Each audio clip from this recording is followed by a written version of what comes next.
It's 7 o'clock on a Monday afternoon, so you know what time it is. It is time for your weekly episode of SCV Chat.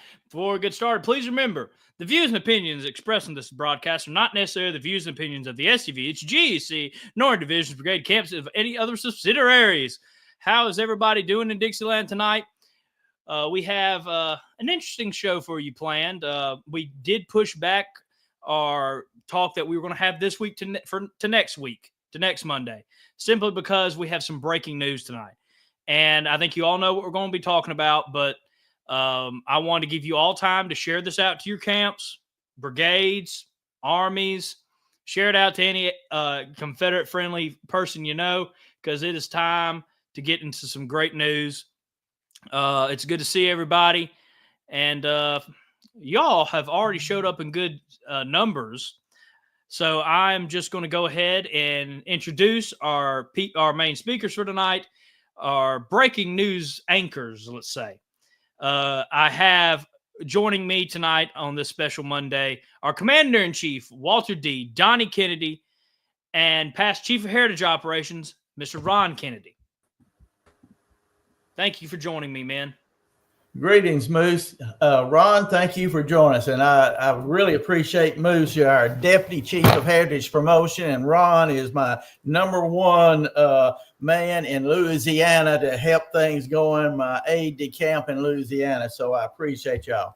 And I think everybody, hopefully everybody has already seen the SCV Telegraph that came out, a couple of days ago, announcing that the banknote, the note that's been hanging over our head for the last couple of months, or even year or so, that we was really concerned about, it has been paid in full. That note is taken care of. Now, as we get into the program, I want to remind people we're not out of the woods yet. We still have to repay ourselves, but we're not going to foreclose on ourselves. And all the interest that we are having to pay goes back to the SCV, from the SCV back to that, but it goes back to the Brooks Fund from which we had borrowed it. So we will get into that a little bit more as we go along. But first, I want to thank the people responsible for making this donation possible, this benefit possible.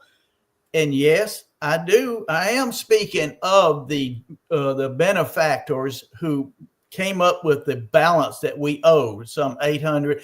Now, I'm going to speak in generalities, people. So don't say the Commander-in-Chief said it was X. I'm speaking in generalities right now. I'm not a CPA, never wanted to be one.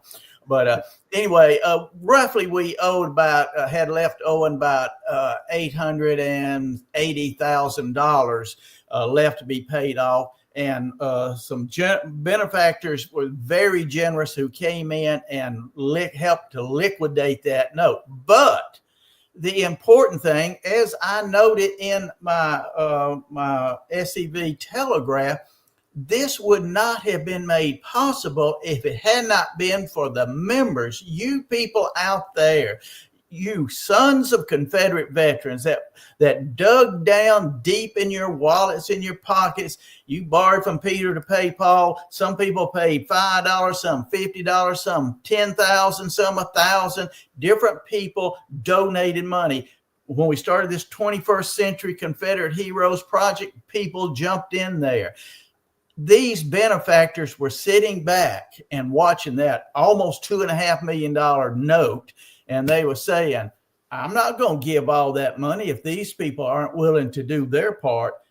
The sons of Confederate veterans and friends of the sons of Confederate veterans, you are the ones who really made this possible, because our benefactors essentially gave a matching fund. And just think of this generosity as matching funds. They match what you were willing to do.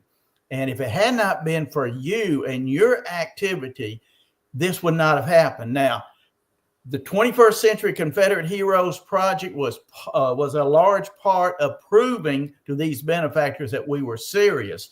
We need to continue that effort. We need to get, I think we're up to about, now generalities, about 250 people have so far joined the 21st Century Confederate Heroes. We need to bump that quickly within the next couple months up to 500. And then we need to go to 1,000 and hopefully one day to 1,500. Because we need to, number one, we need to service that the debt we have to the Brooks Medical Research Fund.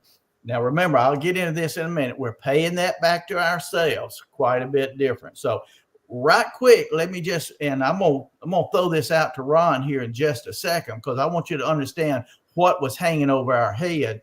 But we've got two things to pay for. That second thing is the Brooks Fund. And I keep saying we borrowed it from ourselves. We're paying back ourselves. Let me just give you an example. And this is a rough hillbilly example of what we did. We, the SCV. The Kennedy family, I have a graduation fund that I have set aside at the bank that's drawing interest for my grandchildren. As they graduate from high school, I take from that fund and give them X number of dollars. I do that with all my grandchildren. And no, Moose, you're not my grandson, so forget it. But anyway, let's just say the Kennedy house, all of a sudden we needed a new central air conditioner. And I said, well, I'm looking at the bank and they got pretty high interest rate. And I hate to pay them that. I tell you what I do. I'm going to go to the Kennedy graduation fund. I'm going to borrow from that fund. And then each month I'm going to pay that fund back just as if I had borrowed from a lending institution, principal and interest. Therefore, my grandchildren's funds will be totally safe. They will continue to accrue the interest. And that's essentially what we did when we, quote, borrowed from the Brooks Medical Research Fund. And so that's what, so we still have that to pay back. And I'll, in a little bit, we don't run out of time, I'll tell you basic information on how we are paying that back. But since we borrowed from that fund originally, we paid interest on that, the borrowed money, up until the time that the museum is open. Once the museum was open, then each year we pay all the interest plus $100,000 as of right now. And we're hoping to increase that, especially when we double and triple our membership.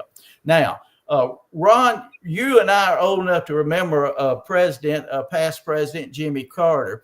So we know what high interest rates can do. Can you just briefly explain people why paying this Heritage Bank off, why it was so important to us at this point in time, the Sons of Confederate Veterans? Well, at the time when we were looking at it, and it was getting close, the note would come due July of 2025. Now, this was back in 2023. Yeah. But we looked at it and we said, man, this note's going to come due. That means, number one, there was, back then, wokeism was at its worst, and there was a lot of lending institutions that were not willing to lend to conservatives. So we had a situation, they may not renew our note. Well, the local bank said, yeah, we'll renew your note, but it's going to be at a much higher interest rate.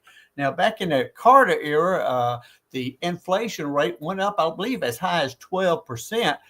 Interest on loans was just, you couldn't buy a house. Higher. 20%. No, I'm sorry. The inflation was 12%. Yeah. The interest on a mortgage was just, you couldn't buy a house. Well, we were looking at the possibility of having to renew this note at a tremendously higher interest rate. So it became very, very important that we do something in order to liquidate the bank mortgage and get rid of that, so we won't be facing probably, and I think our interest rate was around 3% on that mortgage. Well, you wouldn't get a 3% interest rate on a renewed mortgage. So we would have spent a lot more money paying off the lending institution, and nothing would have gone toward the Sons of Confederate Veterans. That's why it was so important. By the way, I wanted to also mention, I saw past Commander-in-Chief Chuck McMichael noted that we should be thankful to everyone who gave us, who had faith in the SCV, but especially those who gave and who have now crossed the river and are resting in the shade of the trees. They did it because they had faith in us that we would keep our promise and take care of the debt, even though, and we all have friends that we've lost since we started this. But thank God. Jason said the interest had me worried. If you have to go back to the bank, let's stay away from borrowing money. And that's Amen. That's one of the promises that the Kennedy twins, especially the commander-in-chief now, has made, that, look, we're going to make the SCV debt-free, and we're going to keep it debt-free unless there's some catastrophic something goes bad that it's impossible for us to avoid it. But no more debt for the SCV. We're going to pay it off, and we're going to go on a cash flow basis. So that's why it was so important. Donald and I driving back from a meeting, and that was back when I was part of the GEC. Thankfully, I don't have to wear the gewgaw now. But back then, Donald and I were driving back. We were somewhere around Tuscaloosa, Alabama, when we started how can we figure out a way to raise the money? And we came up with this 21st century idea. We gave it, we made our proposal to the commander-in-chief, Jason Broshears. Of course, he looked at us like we were crazy, but he said, "You think we can do it? Of course we can do it." And Jason has been tremendous.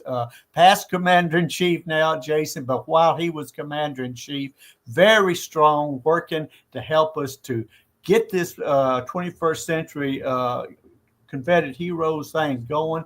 And it is not over because we paid off one loan. There's a lot more to do, and we're going to talk about that. So, Donald, you want to talk about the Forest Plaza? Absolutely. I was hoping you'd shut up so I could get in there, but folks, I had put up this for 77 years, I swear. But anyway, yeah, you're right. One of the things, as Ron mentioned, we had promised, and I'm going to back up Ron because I do want to make a certain point.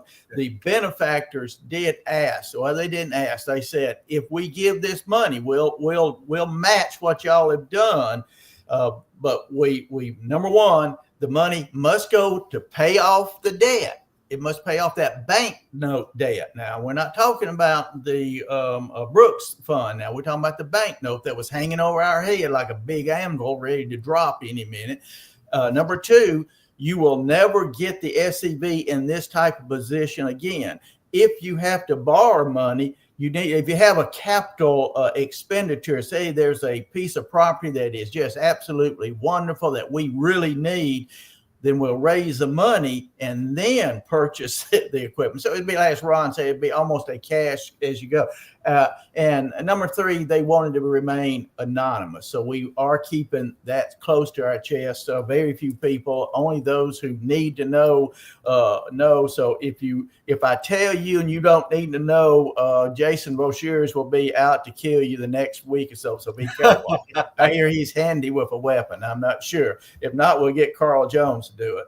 But anyway, so those three things that we had to commit ourselves to, and I was more than happy to commit ourselves to that. Now, as Ron said, to begin with, when we started this 21st century effort, we said there's a couple of things that we've got to do. Number one, we got to get that bank note. And we were looking at the time when Ron and I first talked about this, we might not be able to raise enough money to begin with by July to pay it off, but we've got to get it down where we can handle it, especially if the wrong people are elected and the interest rate goes up like they did when Ron and I were just young men. I remember having a house note that was a floating type of interest, and we were looking at possibility of 18 to 20%. If we'd had something like that, it would almost have, especially if we owed $1.5 million to $2 million, it would have bankrupted us. Essentially, we could not handle that. And as past Commander Jason Broshears said, that was the biggest worry. It kept us all up worrying about this. But thankfully, our membership stepped up. We cut it down, and our people, our benefactors decided they could come in and finish it up for us. But it's like matching funds. We must continue what we're doing in the 21st century and in your donation. If you don't feel like you can join the 21st century, you can still cut a check for $5, $10, $50, $100 to the either to the Forest Plaza Restoration or to the paying off the Brook Fund. So we can still do that. But I want the SCV camps, especially if we could get another 200 to 300 SCV camps to join in this effort. Well, we can knock that Brook Fund. A lot of that money can go towards paying off that Brook Fund. So what we're going to do is use part of the money to pay off the Brook Fund. But as we said from the beginning, we must have a robust, manly, public relation type of outreach. We must let the world know who we are. And right now we're paying, or in the past we were paying anywhere from $10,000 to $13,000 a month in notes, to the bank. And now we'll have that funds available to do several things. The first thing that we want to do is to have a public relation campaign. So we're going to put a big hunk of that money into that. Another thing, we've got to put some money into paying off the Brooks Medical Research Fund. We've got to have an emergency fund there at headquarters. So if we have an air conditioner go out, we don't have to go borrow money. We can take from the emergency fund.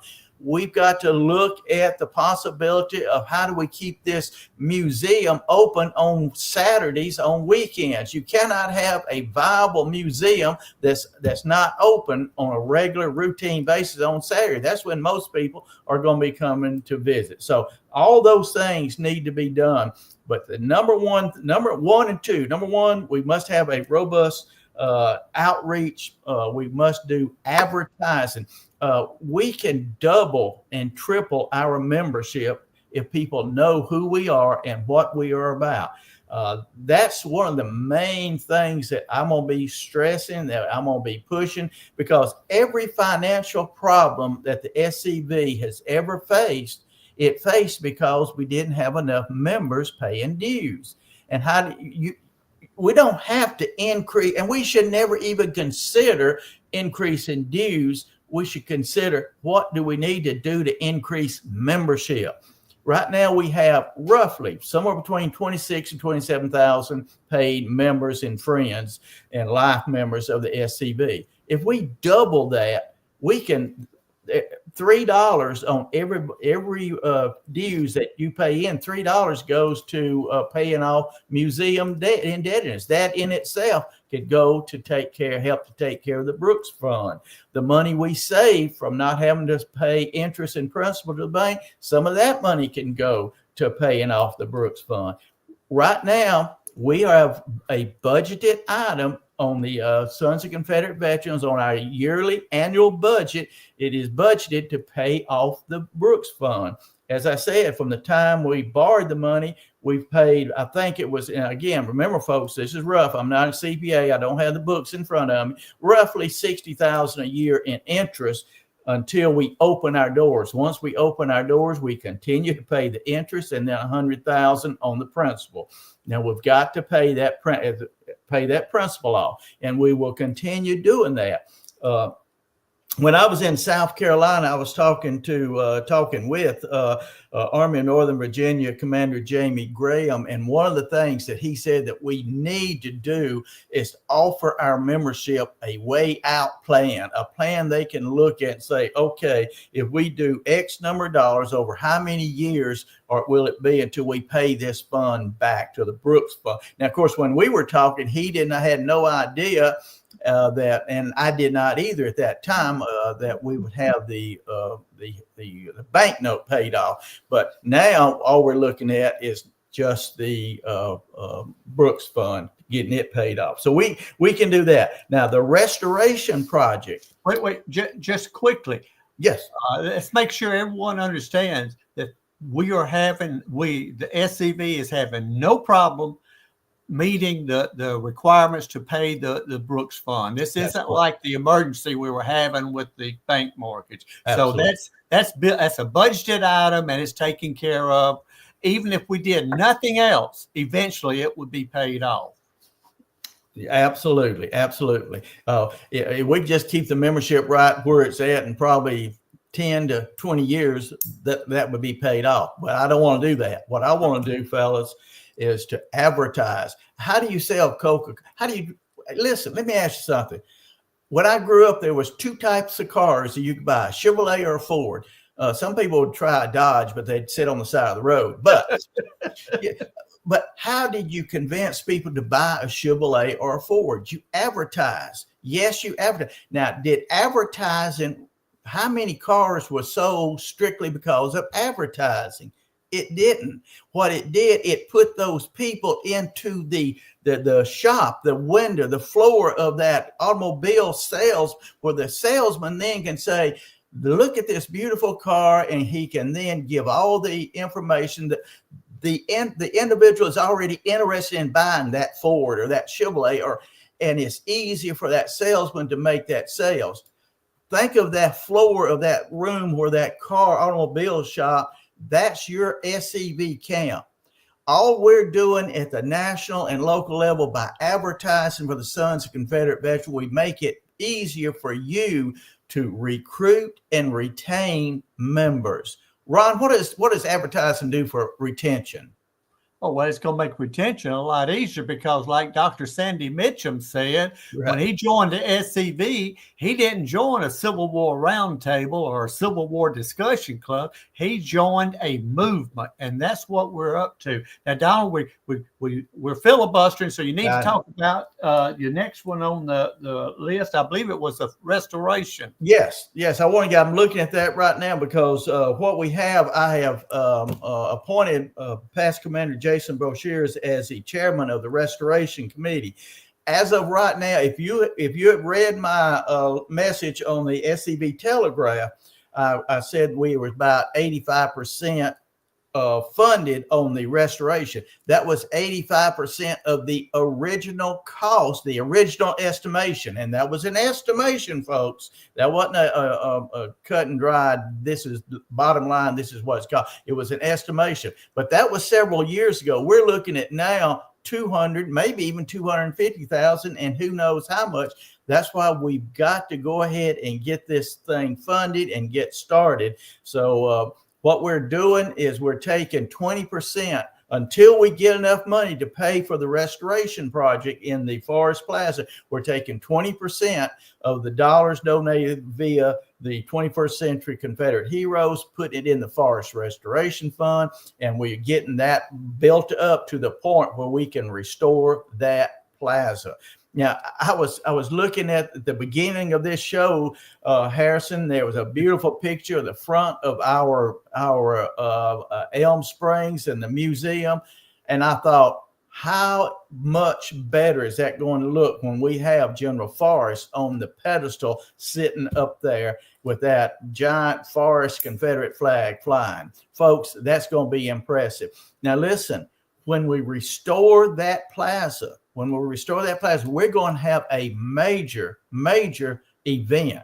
We're going to tell the world that, yes, these woke people took it down, but we put it back up. We put things up. We don't destroy, we build. Now, I'm not going to talk about at that event. We're not going to tell you when we send out our press releases about this.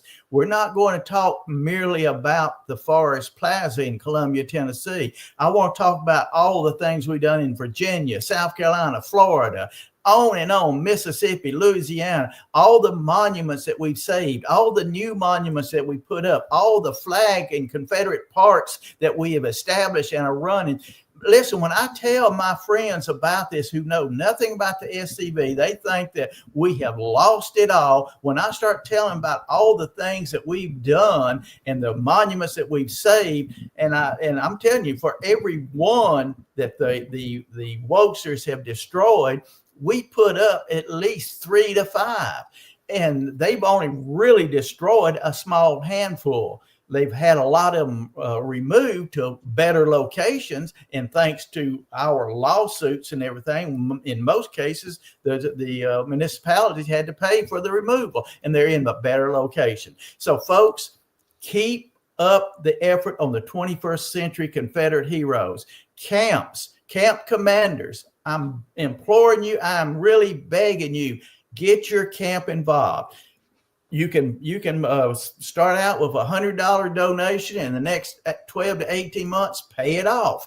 If you've already dedicated to do that, get the money in. We need that money to get that Forest Plaza reestablished, and we need to also be able to start paying down on that, paying back the Brooks Medical Research Fund. So if y'all can do that, if you can do that, we're way ahead of the game. I want to get this Forest Plaza put back together. Wouldn't it be nice if we could, this time next year, we could be talking about we're going to have a giant dedication in April or in whatever, May, June, and we're going to shake the world up, because we're going to show them not only that the Forest Plaza has been redone, but look at all the Confederate parks, the Confederate flags, the Confederate monuments that these people have been putting up. The SCV will not be a little known hidden organization after that. And that's why this massive PR campaign is so important. We've got to set the stage. We've got to plow the field, cultivate the field. So when we come in with this massive dedication program of the Forest Monument, and we send our emails out, our news releases out, people will have already heard about the SCV. We'll be able to get national attention. We will become the spokesperson for all things Confederate, all things Southern, and that's something that we have not had. Okay, we're right at 7:30. You want to take a Pop-Tart break? Yeah, you're acting like you're in the head of the program now. You forgot where you are. Well, I know you'll talk forever if I don't shut you up. Hey, just because you're older than me, that don't mean you can tell me what to do. All right, Luce, if you'll get us a Pop-Tart break, we'll get us a little drink of water, and we'll come back and we'll finish up. I want to talk a little bit about our billboard projects. I want to talk about a Confederate Legion training session, and I'm going to start off talking about the woke attacks that we're already facing, new attacks. I need to tell people about that, because a lot of people think, oh, we won. The wokesters are on the run now. We don't have to worry. We can sit back. No, they're attacking us again. So I want to talk about that. Take us out, Moose. Thank you, Commander. I wanted to remind everybody that our Pop-Tart Breaks is sponsored by scvchat.com. You can get breaking news, like when Commander Kennedy sent out on the Telegraph about the bank loan being paid off. You can get our favorite short videos of the month, our favorite episodes, and so much more on scvchat.com, so check it out. Our Pop-Tart Break is also sponsored by our SCV Chat Patreon. For just $10 a month, you can support us directly, making sure that SCV Chat keeps breaking our own records, our own glass ceilings, and getting the narrative out there, and making sure we continue to reclaim the narrative 1 week at a time, get our special book review episodes, and now our after show episodes, where we talk about what we talked about our thoughts on the episode that we just filmed and released Monday. So make sure to check us out and join our Patreon for $10 a month. There is a place nestled in the rolling farmland of southern Middle Tennessee. A home constructed in 1837, nearly lost to the ravages of war. Saved by a servant and a Confederate general. A place where families loved and lost. If walls could talk, what stories could be told?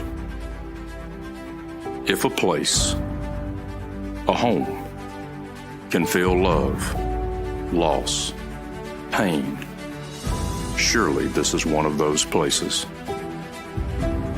Nearby is a more recent structure, and inside are the stories of heroes and heroines Stories of battles won and lost. Stories of sacrifices made by the people of its native soil. A place that will tell the true and complete story of the Southland and the war fought for its freedom. From the causes that led to the conflict to the modern-day struggles to protect Southern history. Historic Elm Springs and the Confederate Museum at Elm Springs are the general headquarters for the Sons of Confederate Veterans. A place where the story of the Southland and its historic struggle is preserved and told. Come and discover your history. Get goosebumps from it every time. Absolutely. Again, this commercial break was sponsored by scvchat.com and SCV Chat on Patreon. Make sure to check us out after the show because at some point we'll have the after show posted on our Patreon. Now let us get back to the world famous Kennedy twins. Oh yeah, there you go. Hey, right quick, Ron, where will you be speaking in the next couple of weeks? Don't you have?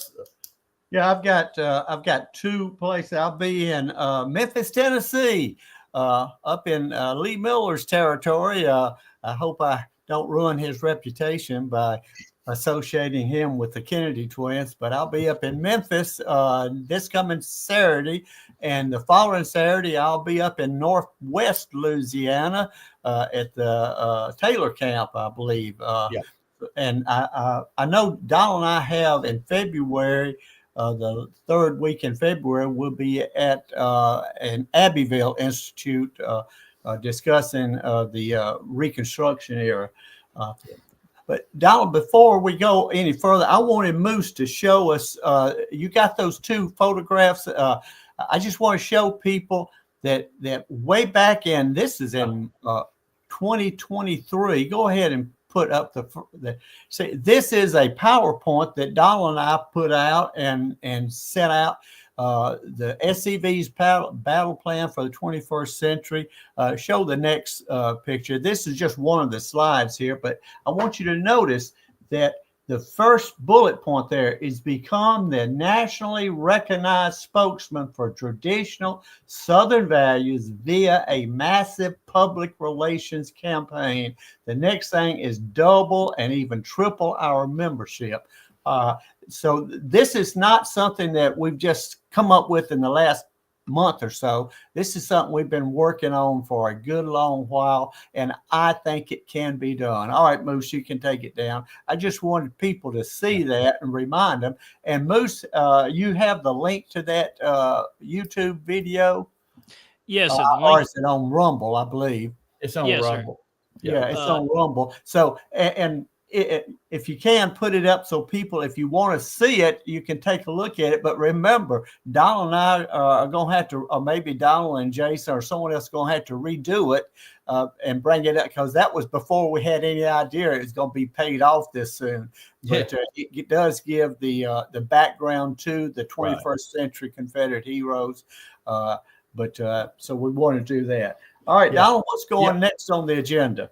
Well, first of all, I'm going to be coming up in Greensboro, North Carolina, Thursday, speaking up there, and then in Ocala, Florida, and then Jacksonville, Florida, and then Monroe, Louisiana. So I've got a busy schedule this week and the following week. So if you're in those areas, y'all come out and see me. So let's talk a little bit about in April coming up. Now we're talking about, doing a big PR. We're going to start as quickly as we can doing some PR outreach. Now, folks, when I say this, don't expect to see us on Fox News next week. We don't have that kind of money yet, but we do have enough money that we can start getting our names out to a group of people. We're looking at internet ads, radio ads, print ads, and videos. Eventually, yes, sir, Ron. I want anyone, and maybe Chuck McMichael, past Commander-in-Chief Chuck might know this, anyone who knows how to get a hold of Breitbart. They do sponsored articles. I want to do a sponsored article from the SCV. It doesn't have to be my article, but we can do that if we can figure out how to get a hold of those folks. Again, I don't know how, but if you've ever been to Breitbart and you've seen articles and it says in parentheses next to the title sponsored, that means somebody paid to put their article on there, and that thing gets millions of views. So that's just one of them. Listen, there's some really audacious and crazy things we got planned that we can do with this finances that we're having made available thanks to all of y'all's efforts. Yeah, right quick before I forget, I see over here Lieutenant Commander-in-Chief Tony Griffin said that he'll be doing Lee Jackson in, looks like, Norfolk, Virginia. There you go. Good. So y'all go out and support Tony, and don't let him go to sleep after he eats that big steak now. Make him talk real big for you. So I'm looking forward to seeing all of y'all at a Lee Jackson events. Now, we've got Tony Griffin and the folks in Virginia really got Ron, myself, and Jason, and quite a few people on the GEC all excited about doing billboards, especially during April being Confederate History Month, Confederate History and Heritage Month. So we're looking at the possibility of doing it now. Billboards, Ron, if I'm driving down the highway, how long do I have 5 minutes to read a billboard? What's the deal on a billboard? No, not unless you're driving with somebody that's on a horse and buggy. Usually you've got anywhere from 2 to 7 seconds once you see the billboard. Now, the more words you put on a billboard, the less information comes across to the viewer. So you only got, say, 5 seconds. So you need something like one picture, not a busy picture, one picture, because photographs always cause people to look, whether you realize it or not. The PR people realize it. That's why they use usually pretty girls. Well, we won't put pretty girls on ours, but something that's easily recognized, like General Lee in his uniform, and then a few words like April, Confederate History Month, Sons of Confederate Veterans, www.scv.org. That's quick enough that you can see it and catch it, and that's the way to get the name right. And look, and Donald and I learned from an expert when we were his understudy, Asa Carter, way back many years ago. And people don't know that, but if you ever watched Outlaw Josie Wales, he wrote the script for Outlaw Josie Wales. He also wrote a book, The Education of Little Tree. A brilliant guy. Used to be George Wallace's speechwriter. But one of the things he told us, many things that he told us while we were his understudy, was that a billboard's only purpose is name recognition. It's not to convince, it's not to convert, it's just so the public will have heard the name. And that's what it is. Donald, have you ever gone up to someone in a group of conservatives and asked them if they've ever heard of the Sons of Confederate Veterans? Yeah, boy, I tell you what, you read my mind. That's the bad thing about having an identical twin. You can't have an evil thought. He's already heard you. Yes, many times, especially at some Trump rallies that I've gone to in the past, and I would quiz people about their feelings about Southern heritage, and it was always positive. I've never met anybody at a rally like that, or even at like a John Birch Society meeting or a libertarian. Very few libertarians I've ever heard anything negative. But then when you ask them, are you a member of the Sons of Confederate Veterans? You get this deer in the headlight. Well, what is that? So that is what Ron's talking about. We're getting rid of that. Now, this billboard, we're hoping to have a picture of Robert E. Lee. I mean, if you don't know who Robert E. Lee is, then you're not going to be interested in the Sons of Confederate Veterans anyway. And then just a simple, quick slogan, something about Confederate heritage, and then 1-800, not 1-8, but www.scv.org, something like that, so that if somebody's interested, they see it 2 or 3 times, they'll say, let me go to that website. Now, they're not going to go to it the first time they see it unless, like Paul Gramlin said, Commander Gramlin said, if you're stuck in traffic, you might have a chance to look at it. But otherwise... most likely, they'll just Google the name, Sons of Confederate Veterans. That's right. Exactly. So that's what we want. If we could have basically uniform billboards across the South, and right now, I'm going to brag on Louisiana. Don't get a chance to brag on Louisiana too often on these matters, but I'm going to brag now. The Taylor Camp in Northwest Louisiana has already secured two billboards. One going east, one going west on I-20. I understood at the last meeting I was with the people from Marshall, Texas, and they're looking at a billboard there. I understand the folks in Monroe, Louisiana area are looking at one, maybe over towards Rayville. So you're looking at 1, 2, 3, 4, 5, within about a 200-mile, 5 billboards that's going to say, celebrate Confederate history or something of that nature, picture of Robert E. Lee, Sons of Confederate Veterans, and a website. That's going to get attention. And just think if they see that in Texas and drive to Virginia and they keep seeing those things. Now, the general public's going to see it, and we're going to be able to get our name out really, really great. And then once we do our Forest Plaza restoration, once we're doing our internet and our radio and our print ads that we're going to put in periodicals and things about the Sons of Confederate Veterans, we will become a well-known and a group of people that will be sought after whenever something about the South comes up. Ron, what you got? Well, I just wanted to ask Moose if you could find Tony Griffin put in the comments that he was had some information coming out to camp commanders or division commanders on billboards. So there you go, got it up. Good. I just wanted that. And also I saw where Tony said that Virginia's got 9 billboards. Wow. Yeah. That's beautiful. Wow. Now, Tony, Lieutenant Commander Tony Griffin is the chairman of our billboard committee. So he will be working with divisions and camps. So y'all work with him and he will help you.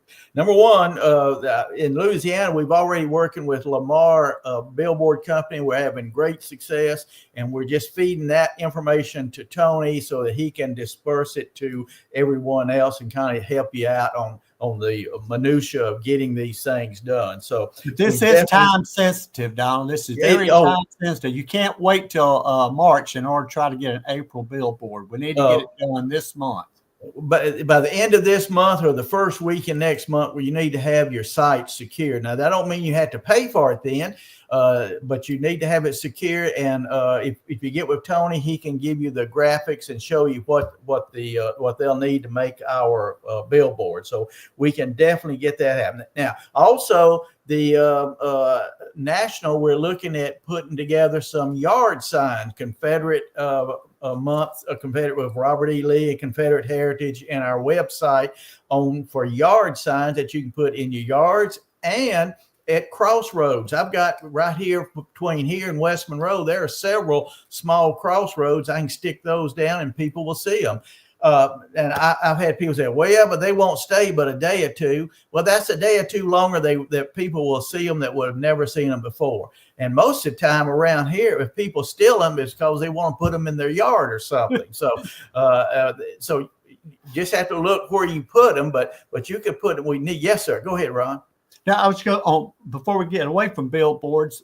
Another one of those crazy ideas that we're having, and that's why you've got to make it to the Confederate Legion training session. We'll talk about some of these audacious plans, but we want to see, after this billboard campaign's over, we want to see a billboard, at least one, if not two, put up in Nashville, Tennessee. Now, there's several reasons for that. One thing, there's a lot of tourists come to Nashville, Tennessee. Also, it's at the Daily Wire. There's some very conservative people have moved to Nashville. They fled California before it caught on fire, and they moved to Nashville. So we want them to know it, and probably that will be a 6 months run promoting the Confederate Museum in Nashville. Yes. So get those tourists to come down to the museum, but it'll get our name out. Now, here's the thing. Nashville ain't the only place. I want to see one of our billboards on a 6 month term at the battlefield, going into the battlefield or around the battlefield. You can't put it in the battlefield in Vicksburg, Mississippi. Well, there's other Civil War sites that people who are interested in the quote Civil War will be going to. We need to have those billboards up so people will know, hey, there's a thing called the Sons of Confederate Veterans. Something like, you want to know the truth about the war? ? And then the Sons of Confederate Veterans. Now, I've noticed, I've seen this statistics about, 10 years ago, and I'm sure it's still the same from the National Park Service. They say that at least 80% of the visitors to these, quote, Civil War battlefields are from the South. Yeah. So that's good. Now, Ron, we're getting close on time. I want to go over our Confederate Legion training session that we're hopefully that we'll have in March. Can you tell us a little bit about that, and why is it important? Because, hey, we got that debt paid for now. We don't have to do anything, do we? No, we've got the wherewithal coming in. We're going to have some what we'd call discretionary funds instead of going to the bank is coming to the SCV. Well, a large portion of that, as we promised since we began this 21st century effort, will be going towards this massive, robust public relations campaign. Well, you've got to know how to do it, and you've got to be able to go back to your camps and be the spark plug, the catalyst for having your camp become an activist camp and helping us with getting this information out. For instance, and you don't have to be a member of the Confederate Legion to attend this, by the way. You will get a Confederate Legion handbook. But the idea is we want to train people so they'll know what to say and how to say it and what to do when they get back to their camps.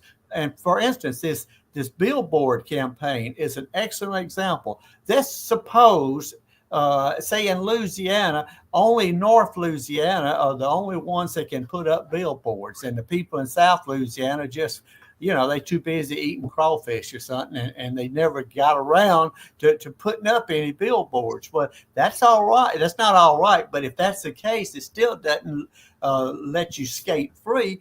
Every camp can take a picture of one of those billboards in Louisiana and then put a little short message to you in an email and send it to every potentially friendly elected official in your area. In St. Tammany Parish, I want to make sure that my camp and my camp members send it to every police juryman, to the sheriff, to the city of council, to the mayors, every potentially friend. Now, if Stacey Abrams happens to be your councilman, don't waste your time on it. But if it's someone who is potentially friendly, conservative or moderate, that will work with us, make sure they get that information. And then don't forget, Carl Jones started this years ago when he was the chief of Heritage Promotion, try to contact and become part of the community. So everybody on your, that's a member of the Rotary Club, the Kiwanis Club, the Lions Club, all the officers, you should send that information to them. Also, don't forget the Chamber of Commerce. This is where a lot of our problems began, is with the Chamber of Commerce. So make sure the Chamber of Commerce gets this. In other words, use your email to be a force multiplier, not just for the billboards, for all the activities that you do in your camp. That's what we'll be talking about at the training session. It starts at 9 o'clock and we'll be over by 3:30. It's going to be at Elm Springs. We'll get more information out to you. Registration is just $15. We're just trying to cover the cost of the meal. And we've done one at Beauvoir in Biloxi, and we're doing this one in Columbia, Tennessee at Elm Springs, and we're looking for other areas. So if in Virginia, South Carolina, North Carolina, Arkansas, Missouri, if y'all got a place where you can we can make this meeting, put this training session together, get in contact with us. Absolutely. And Ron, that date, I believe, is what, the 27th of March? Yeah, I don't have, hold on. Hold on a minute. Let me get my calendar, because I don't do anything without looking at my calendar first. Let's see here. And I will tell you it is March 29th. 29th. That's correct. Okay, last good. Saturday in March. Good. And we look forward to seeing you. And as Ron said, we'd like to hold these, especially in the Army of Northern Virginia. We need to get some training session up there. The whole idea is to kind of more or less get you used to doing things in a systematic manner. And this idea of leveraging our action. If you clean up a cemetery, take a picture of that. If you can get it in the newspaper, get it in the newspaper. Oh, they never run it. Well, make them turn you down. But take that picture then and send it to your city government and to your Kiwanis Club and various people. Let them know who you are and what you're doing. It makes a big difference. And I think I saw somebody here. I was wanting to comment. Oh, yeah. Chuck McMichael, past Commander-in-Chief Chuck McMichael, just said something that I need to stress right quick. And Ron, we're running up against the wall, so I want to back off as soon as I tell people about this. We have a tendency in the right wing. Ron and I have been in the, quote, conservative right wing movement since we was probably in the 9th grade in high school. But we've noticed one thing about our people. Give us too many defeats and we'll quit. We just finally give up. Our people in the SCV we have not given up. We kept fighting. Our big fear right now, my big fear is that our people will see this red wave that we've just seen, this conservative wave. They'll see that as a total victory for our side, and therefore we can just kind of wash our hands and lay back. We won. Everything is good. That is not correct. Chuck McMichael said, our detractors will never quit. We must be ever vigilant and moving forward, grow or die. And he is absolutely correct. Absolutely correct. Now, let me give you an example of what I mean. The woke neo-Marxists got kicked in the butt in this last election, especially in the southern states. I mean, really big time. And you would think, hey, they've lost. We've won. No. Already in Virginia, the wokesters are trying to reintroduce the concept of taking away the tax-exempt status for the United Daughters of the Confederacy. In South Carolina, they're introducing a bill to get rid of all Confederate flags and any mention of the Confederacy on license tags. You see, those people don't quit because they are revolutionaries. They're not normal God-fearing human beings. They are revolutionary. They're really godless revolutionaries, and they're dedicated to one principle, and that is the destruction of their enemies. And they see us, we the people of the South, as one of their biggest stumbling blocks that they would love to get rid of. Now, they've been defeated, but they go back to the old trick. Well, we'll just beat up on those dead Confederates. That's an easy target, and we'll build momentum and start all over again with the attack on traditional American values. I'm telling you, folks, now is not the time to quit. Now is the time to redouble your effort. What many people are calling a red wave, in the South, we must consider it as a gray wave. It is a Confederate gray wave. And if we push hard, we can finally defeat our enemies. But I'm telling you, they're not going away. They are dedicated revolutionaries. So with that, I'm going to do one quick thank you. Yes, Ron, go ahead. I just want to mention again what Dr. Sandy Mitchum said. Number one, he really Dr. Mitchum is recovering from some major surgery. He's doing real well, but he said to be sure to tell everyone hello. He won't be able to be out. He's in a hospital room right now. But I talked to him this afternoon, and he was very excited about the prospect of getting this robust public relations campaign up and moving. And he said, we've got to double or triple our membership. And he gave me an example. He said, when he was in with a homeschooling group, and they were meeting before the legislature was the education department was trying to regulate, of all things, regulate your home schoolers. But when they found out that he was part of an organization that had over 100,000 members, he said all of a sudden they became very compliant. So we must remember that. 30,000 right now, no, we're going to double it to 60, and then we're going to 100,000. That's why we need this massive, robust public relations campaign. And by the way, the money, don't worry about it. We get 60,000, 30,000 members. You're not going to worry about, we got almost 30. You get 60,000 members, the money problems will disappear. The only problem then is what do you do with it? Yeah, correct. All right, folks, we're almost to the end of our time allotment here, but I do want to say a special thank you to the people that helped make this happen. I mentioned our membership, I mentioned our benefactors and their matching donation. And remember, everything you give now, folks, consider it. It is a potential matching fund. So if you give $50, you just think there's somebody out there that's going to match that $50. So keep that in mind.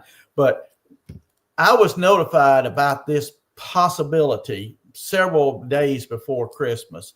And there's two people that I just cannot thank enough for their action and their stick-withness and stick-to-itiveness and their dedication to getting this done.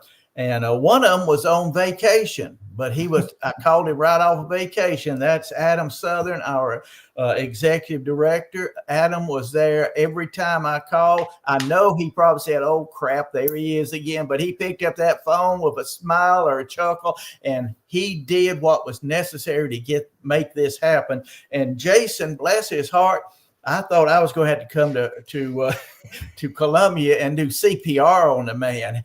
Every time he'd get on the phone, he started breathing heavy, and I think he was having palpitations. I could almost hear him through the phone. We didn't know if it was going to happen, when it was going to happen. It looks like it might happen. Oh, Donnie, if it happens, this is going to be great. Calm down, Jason. Calm down. If it happens, it happens. If it don't, we'll keep doing what we're doing. And then when it finally happened, I thought the rascal would settle down. I'd hate to be his wife. She probably had to scrape him off the ceiling of the bedroom. I mean, he was just flying high. So anyway, I do want to thank both Jason Broshears and Adam Southern for their dedication and hard work. But most of all, I want to thank the membership, friends and members of the Sons of Confederate Veterans for sticking with this. Now, please don't give up. Like I said, now's not the time to quit. Right. Let's finish this, see it through. SCV camps. If you're not already a member of the Confederate Legion, please join up. If you're joined and said you're going to make payments, make those payments. That's 21st century, not Confederate Legion. We want them on Confederate Legion. Just get your words right. Thank you. Use your words. Use your words. That's what I keep you around for, boy. 21st. Yeah, be sure you join the 21st Century Confederate Heroes. That's where we're going. Get your camp involved in that. If we can get another 200 or 300 camps to join, well, we're way down the road to paying back. Number one, paying back, establishing the Forest Plaza, and number two, helping paying down that note on the Brooks Medical Research Fund, and also doing other items and objects that need to be done. Commander Broshears is going to be working here in the near future on getting some estimate on doing some minor repair work that needs to be done on General Forrest's equestrian statue. So we'll have to spend some money on that. So these things are being done, and these guys are working hard. I appreciate the membership for what y'all have done. You've stuck with it. You've shown the world that you indeed have Confederate DNA. And this is just the beginning, folks. This is going to be, and I've told the people in Brandon, Mississippi and Mendenhall, I couldn't say anything because I was sworn to secrecy until after the GEC meeting. And even Ron didn't even know about it unless he picked it up ESP. So no one knew other than people just who had to know. But I told them at that time, you're going to see a different SCV in the next 12 months to next year. If we can get started on doing the things that Ron and I have been talking about here, that you've heard me and Ron talk about for the last really several years. And if you ever read The South Was Right, you probably understood that's where we were headed even then. So with that said, I think, Ron, you may have one word to say. And then I just see someone's asking, Jeffrey is asking, could you give the estimate for the Forest Plaza again? I don't know if he means the estimate for the size or the dollar amount. All right, right now we have basically 141,000 set aside. We also have funds in the 21st Century Confederate Heroes that will go to that. Originally, we said an estimate. Now, remember, Jeffrey and everybody, I said an estimate. This is an estimate of $150,000 to repair everything. That was an old estimate. It's probably. I'm worried they might double that because the inflation, things have changed. So I'm looking at probably 250,000, and that's just a somewhat of an educated guess, but it's still a guess. So if Jeffrey, I hope that helps answer a little bit. We'll know more when the chairman of the Restoration Committee gets some engineers and people together, and they can go over it, and some CPAs that can give us some figures. So right now we're doing guesstimation. So, all right. Anything else? Ron, you have anything? Nope. Just want to make sure everybody stays with the 21st Century Confederate Heroes Fund. Make a legacy for yourself, for your ancestors, for your children. Your great-grandchildren will look back and point to what you did back way back in 2025. And camps, we need every camp to join up. Join up. Let's get action. So, folks, with that, I want to say again, thank all of you for what you've done. Thank you for standing up for this cause of the South. Thank you for being willing to do whatever's necessary to vindicate the cause for which they fought. Because the cause they fought for is the same one we are continually fighting for today. So with that, Moose, I'm going to throw it back to you. And folks, have a good Dixie night and a good Dixie week. Things look better today than I've seen in a long time. God bless you all. God save the South. Thank you, Moose. Amen. Amen. And answer one question real quick. John, that's a Mississippi Division probably thing you need to send over. Just contact Commander Brown. And real quick, past Commander-in-Chief Chuck McMichael wanted to say that the division commander in California reports that all our members over there are okay. Good. And we continue to have y'all in our prayers, as well as make sure to share this out to your camps. Oh, go ahead, Commander. Okay, I see someone asked about the Brooks Fund. That is, we'll do another issue when we talk strictly. That was a donation, a huge donation that was made many years ago for medical research, postgraduate medical research. So the Sons of Confederate Veterans, we can gain a lot of positive feedback from people and what I call propaganda. By telling the world that the Sons of Confederate Veterans has donated $50,000 to such and such institute that's studying, let's say, breast cancer, getting rid of breast cancer or whatever. But it's for postgraduate medical research. And you, as well as I can remember, you need to have, the individual needs to be a descendant, collateral or direct, of a Confederate veteran. If we're having trouble finding people like that, we may have to adjust that somehow. But we need to start making sure that we can yearly start funding and giving out some funds from the medical research. I know that we did in Louisiana several years ago.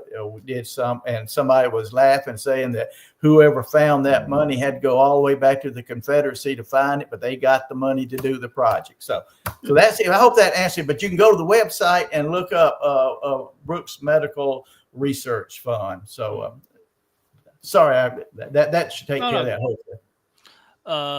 So I hope that does answer your question, Mr. Smith. Again, make sure to, I almost lost my train of thought. Go check out, look around the Confederation this Thursday. Make sure to send in all your news about events, the stuff you have done, the stuff that y'all are planning for your Lee Jacksons, and pictures if you've already had it. We'll be covering all the news come this Thursday. And make sure, again, to share this out to your camps, brigades, divisions, armies. Let's get out this great news and to continue to support the 21st century Confederate heroes, as well as I'm not saying this to brag, but I do want to put it out there to hopefully get some people geared up if you're having trouble. My small camp joined 21st Confederate heroes when past Commander-in-Chief Jason Boshears came to our camp to celebrate our 30th anniversary. We passed the hat and were able to get it. And me, my father, and my grandfather are splitting a donation so we can make one to the 21st Confederate Heroes, since we're all three of us named Forrest Dawes in honor of course, General Forrest and the rest of what those funds are going to. So there's ways you can do it. Ask your family if you can't afford to make a donation alone. There is a monthly payment plan. I think Commander Kennedy said you have 12 to 18 months. There's multiple ways you can get involved, because trust me, I do not make enough to donate $1,000. So I asked my family to help. There's multiple ways we can all get involved to do it.